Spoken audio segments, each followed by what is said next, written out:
It's finally time. It is finally time. It's finally time. I'm reading it. I have been looking forward to reading this book since I saw the cover art. The book in question is Behind Five Willows by June Hur, the mastermind behind The Red Palace. And then another one that's really well known is A Crane Among Wolves. I'm looking at the back. All of her books are on the back. She also did The Silence of Bones and The Forest of Stolen Girls. So, what originally drew me to wanting to read this book? It was the cover. Straight up, it was the cover. I didn't see her name on the bottom of it when I saw the cover the first time. So when I glanced at the cover, I saw how the characters were dressed.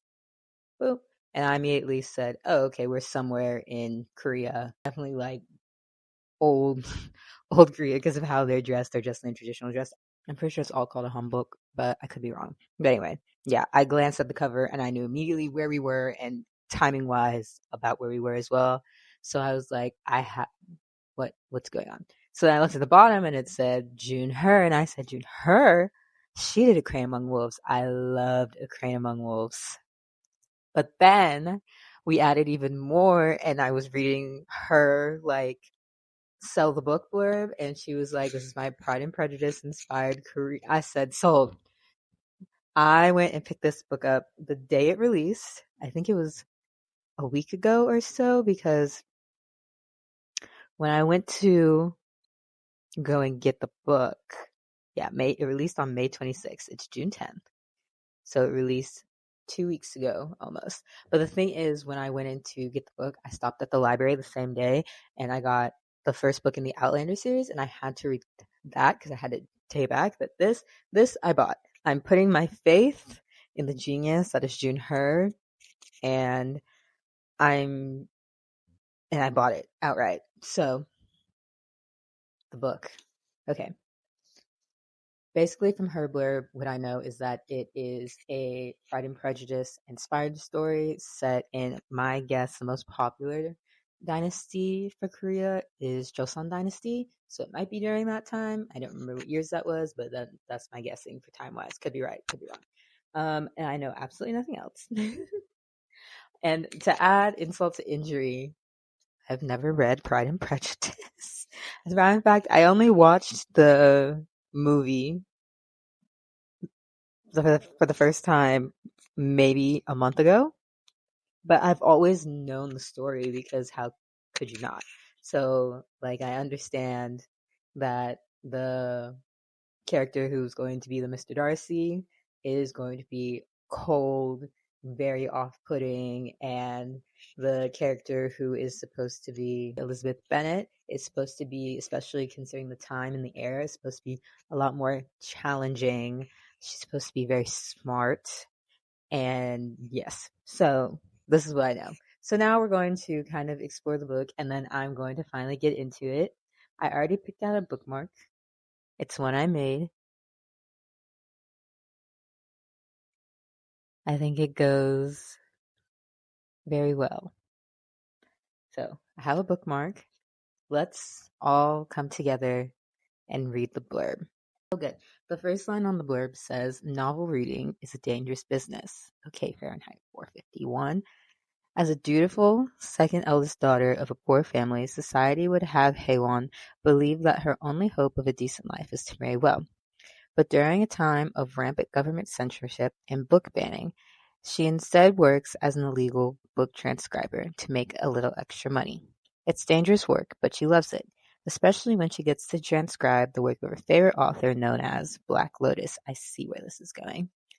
When her older sister becomes smitten with a wealthy young gentleman, Haewon is roped into chaperoning them during their courtship, which wouldn't be so terrible if it weren't for the young man's uptight and annoying best friend who also accompanies them. As the only son of a noble, Soljun has a lot expected of him: wealth, status, respectability. Certainly not frivolous and often illicit activities such as reading fiction. But Soljun loves doing something even more scandalous: writing. He's kept his work secret from his father and friends, but with each passing day, the pressure of being his father's son and the dispiriting actions of the government make Soljun question the purpose of it all. The only thing keeping him the only things keeping him going are the encouraging letters he receives from his transcriber, known only as Magpie. When his best friend falls hard for a girl of lower social status, Soljun finds himself to act as chaperone to the infatuated couple, along with the girl's younger sister, who is as irritating as she is judgmental.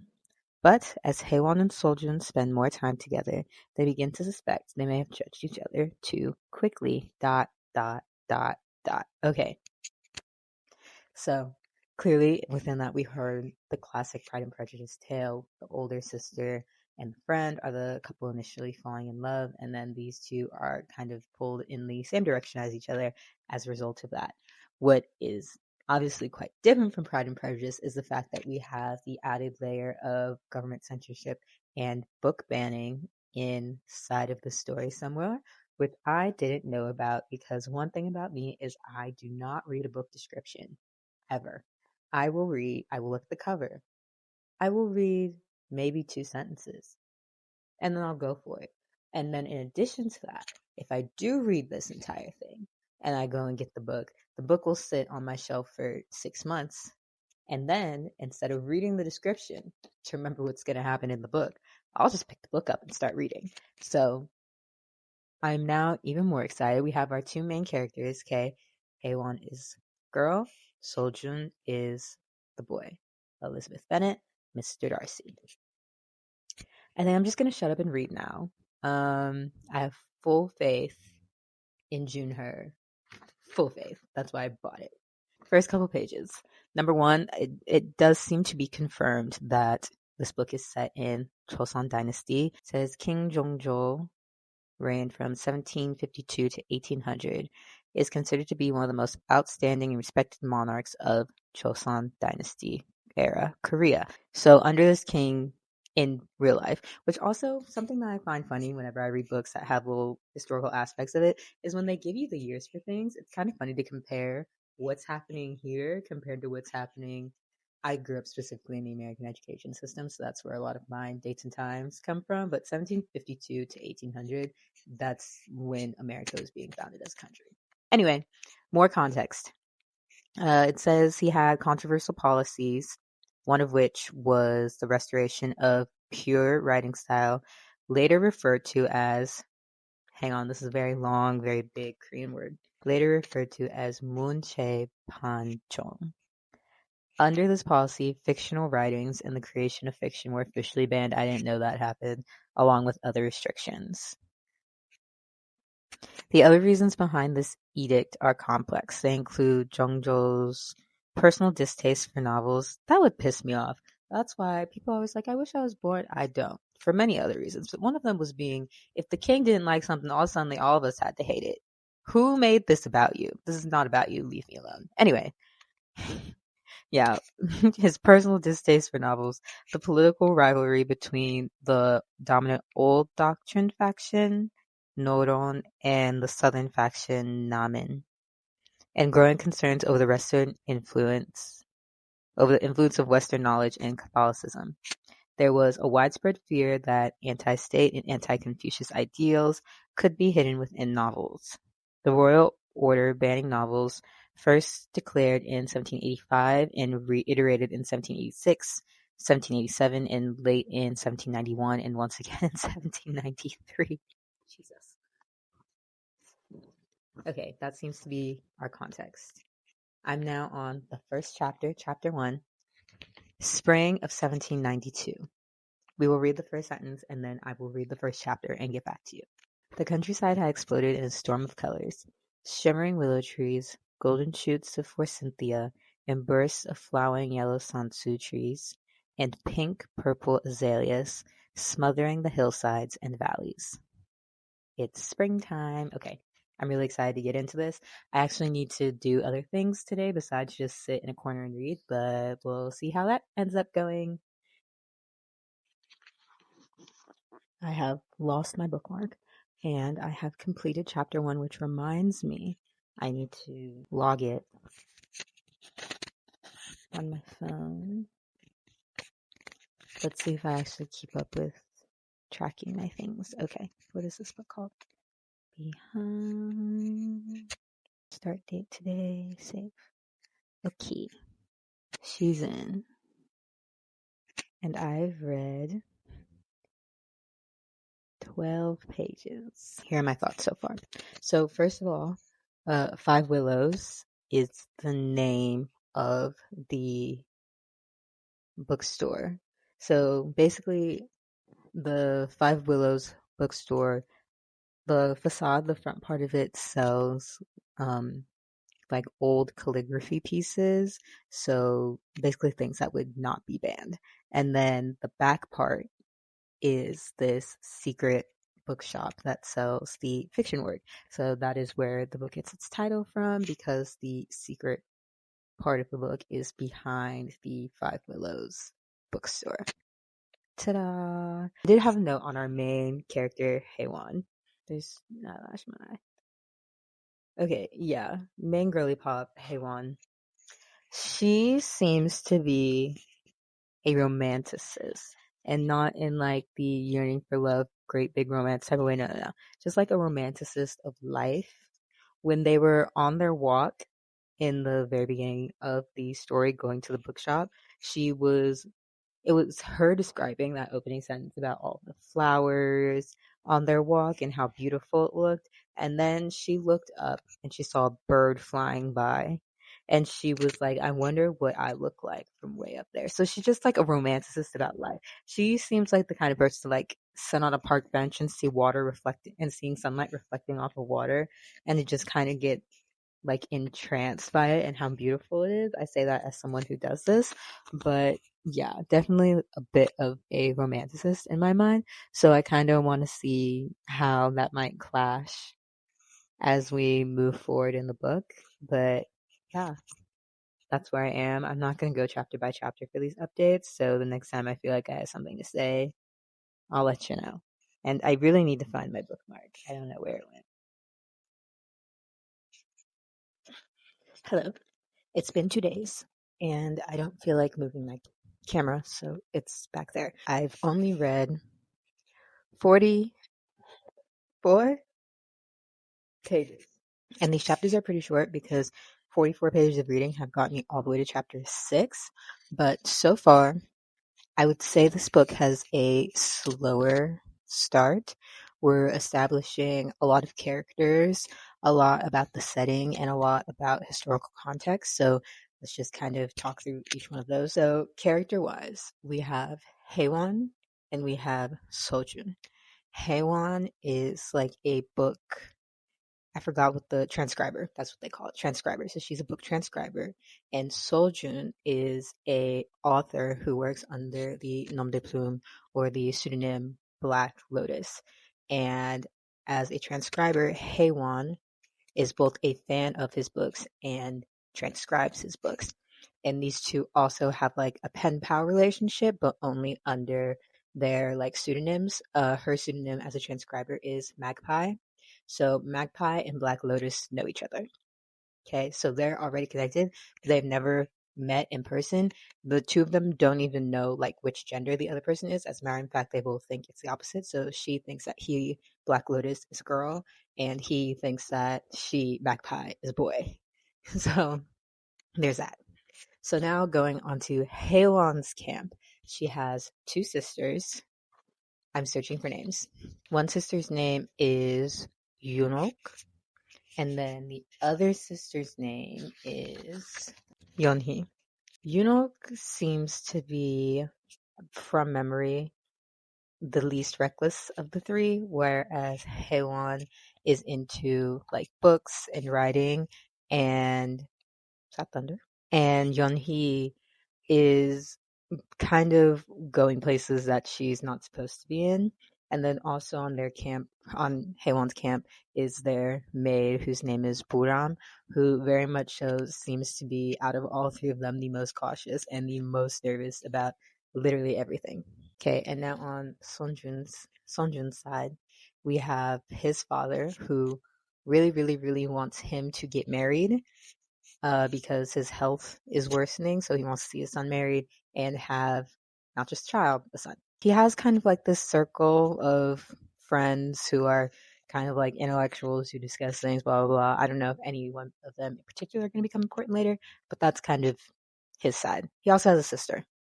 Okay. So that's characters. In terms of like context and climate, essentially two important political things are going on right now. Number one is the king has just put on another censorship of fictional work, and people are basically discussing how this one is going to be, they're worried about how this one is going to be different than ones that have occurred previously because they just think it's going to be taken more seriously this time. And I feel like, kind of knowing how books work, it will be. So that's going to become a very good, important part of it. And then the other important piece of context, and I don't remember the name for, is that there was essentially a decree that went out and they had all of the women of like at age 24 or something, spinsterhood. It's 24 for women, 29 for men. They went out and found all of the, I don't know if all of the people in that age group, something like that. And they basically made them, put them on a list, and like those people have to get married. So that's kind of the other side bar of it. I don't know what it's called. I'm just kind of calling it like conscription to marriage. Basically, they are required to marry. So I believe that the elder sister, and whatever, names aside, Haewon's one of Haewon's sisters is a part of this group, so like she absolutely needs to get married. Like I said, a lot of what these first chapters have just been lead up and description, but we did finally get our characters in person, seeing each other with their own eyes and speaking to each other. So I feel like now the plot's kind of going to take off. I've literally only been reading one chapter at a time, and that's a really bad way to read a book for me personally, because you don't get as invested in the story. But I'm going to try to sit down and read bigger chunks of it today, hopefully. I just have other things that I've been doing, and they're kind of fun things, so I've been getting easily distracted. This should not this should not take me long to read. This is YA, so like it's not dense to get through at all. It's just a matter of me not getting distracted, doing other things while this is going on. I will say that from what I do know about Pride and Prejudice, the Mr. Darcy of the story, he's not as prickly. Sonjun, he's not as prickly as I expected. Maybe that's because they've had only like a very short interaction so far, but honestly, she's the prickly one. So maybe she swapped the characters a little bit, but I don't know. But yeah, she's a little bit more of the prickly one in my opinion, which is fine by me. He called her a goblin girl. Oh, also, this book is written in third person. So you are going back and forth between both characters' kind of point of view and their inner thoughts, but it's third person. So you kind of have to keep track of who's speaking. But yeah, literally the first sentence of chapter 6, he called her a goblin girl. That's funny. Okay, moving on.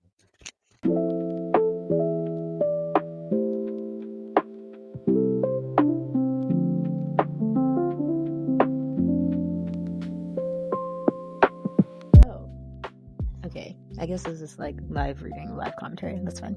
So another big part of the book so far has been the fact that Soljun has stopped writing under his pen name. So, in the wondering of why, we finally got the why, and I'm going to read to you his why as to why he has stopped writing. He would keep his vow to never again pick up the brush to write fiction. The written word was meant to increase morality. That was what his elders taught him. One's writing was meant to preserve the worldview embedded in classical Confucian literature. Yet no matter his painstaking efforts, Soljun found that nothing he wrote could ever emulate the classics nor capture the exquisite stories that called to him. His works were mere glimpses, a shallow imitation, a constant reminder that his writing had fallen short, that he was inadequate. So that's why he stopped writing. Okay, I'm going to put my microphone down and actually read now.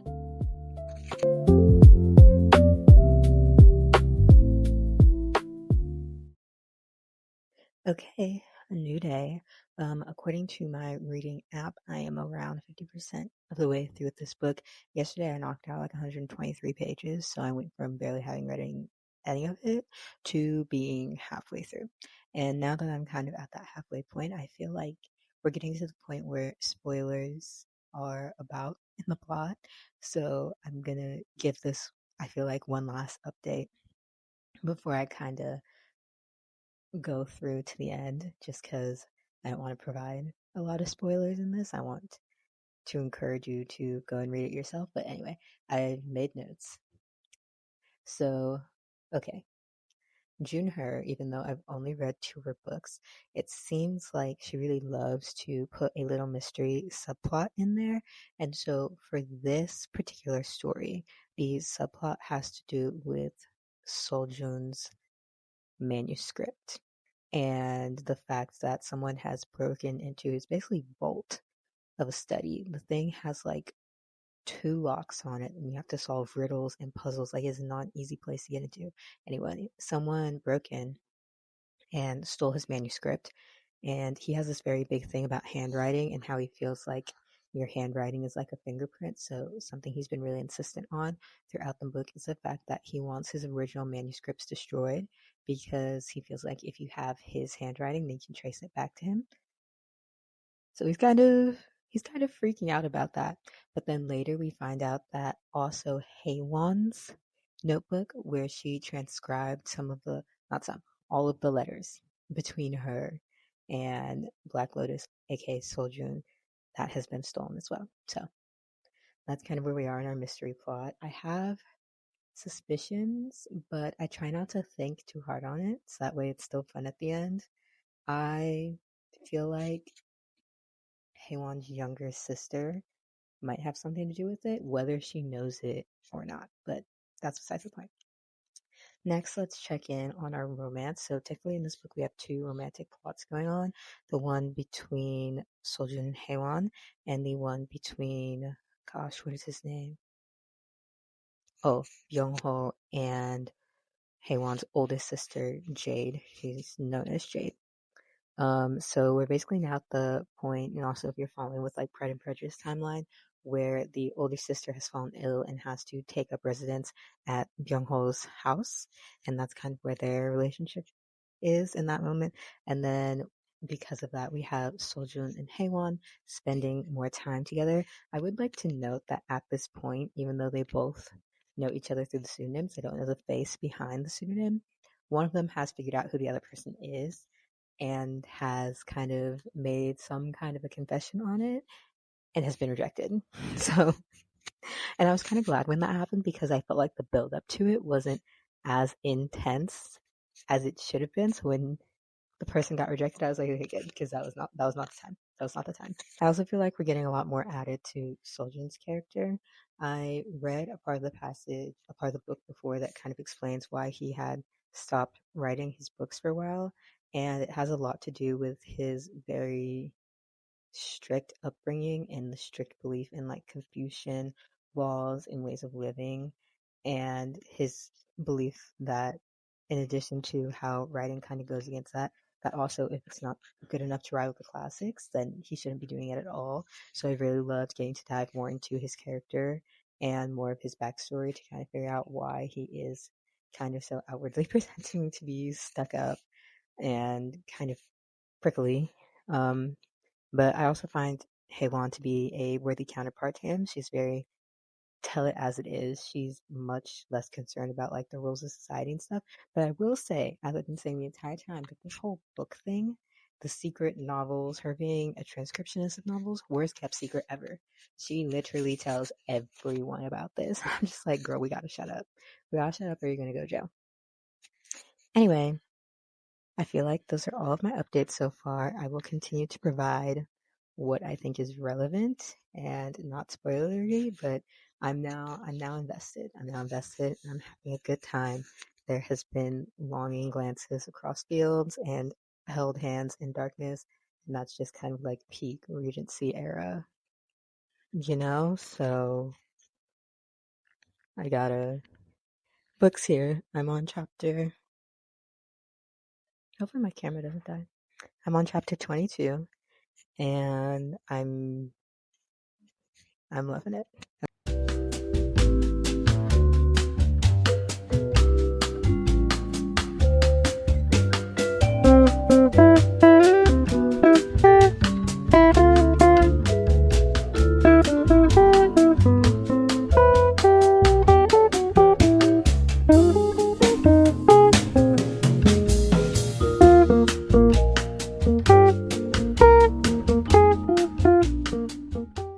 All done. I finished reading Behind Five Willows last night, and by last night I mean this morning at approximately 1:15 a.m. But I'm glad I stayed up. Once I stopped reading one chapter at a time, the book got really interesting really fast, and so I basically blew through it in two kind of separate reading sessions. One took me to like halfway, and then the second one took me all the way through the end.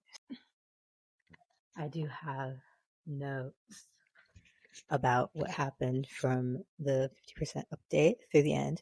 No spoilers, because I definitely think this is a book worth checking out yourself, but I still feel obligated to share my thoughts. So, overall, I liked it, but it doesn't. Oh my god, I thought I saw a spider. I didn't. Okay, overall, I liked it, but it does not beat out A Crane Among the Wolves for me personally. That book is just an absolute masterpiece. I kind of want to go back and read again, along with all of her other works right now. But definitely, I would say that right now, ranking June Hur's that I have read, it would be A Crane Among Wolves, and then behind Five Willows. I feel like she really took her time in getting the Pride and Prejudice elements like perfectly executed in this book and converting the setting so that way these Regency era rules were making sense in Joseon Dynasty Korea and making sure she had the historical elements accurate enough. I do know that in reading her author's notes, she did take some creative liberties with just slight like timing differences. Like I think the marriage edict happened like 1 year before this book is technically set. Between Sojourn and Haewon, there was so much infused internal dialogue because remember this is third person point of view, and like so we're getting everyone's thoughts, we're getting everyone's everything. So between Sojourn and Haewon, so much of their internal dialogue, the little glances, the slight touches, the slight missed touches were so great. So that way when they're actually interacting face to face with people watching them or with something, it just you felt so much more tension in those moments because those other parts prior to were so wonderfully executed. Whenever I read books or see TV shows set in this time zone, I think about this one very specific scene from the Vampire Diaries where they're doing the dances for the ever iconic and most important Miss Mystic pageant, and they have these traditional dances that have been around since the town was founded. And one of them has like this move. And the first season, when they're teaching it, the instructor says it's not about the touch, it's about like, gosh, what does it say? It's about the like the pull or the whatever of like the near touch. And that's what I always think of when I am reading things in this time period. So yeah, it's about the near touch. That's where all the tension comes from. It's so good. I feel like both Haewon and Seoljun have character development that makes sense. So even throughout the book, as they're falling for each other, it doesn't change who they are at their core as people. They're finding things within each other that they like. And so the more they interact, the more that they see that version of the person instead of the person that they saw before.